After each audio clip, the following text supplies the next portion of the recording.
Assalamu alaikum. Avrupa Parlamentining oldida namoyish turgan ko'rishib turibdik.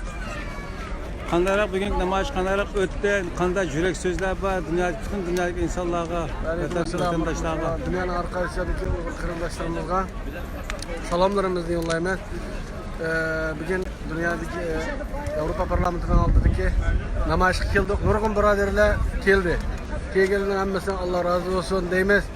Mademde kelinmayotgan yoki kelmayotgan qasddan bir odamlar bor. Ma'noga demasam ishimga bir akşamda qilmayman. Yevropaga kelishdim burun.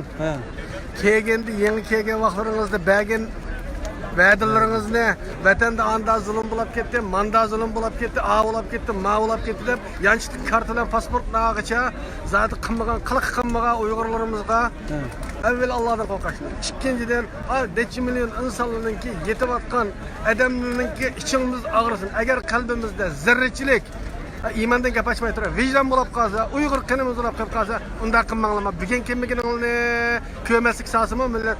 Bundan keyin bo'lsa-mu insofroq qilib, belki va'dalarimizni yanchiq salgan kart, pasportlarni o'zini qilib bo'lsa-mu bundan keyin kelishini, qanmasligini tavsiya qilaman.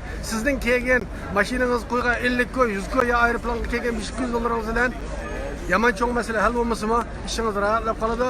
Vatandagi qarindoshlarimiz turmada yetayotgan, balkim siz tilpini olmayotgan yoki dadingiz, ota-onangiz sizdek bir odam mushunda bir millat uchun chiqarga faxrlandi deb o'ylayman.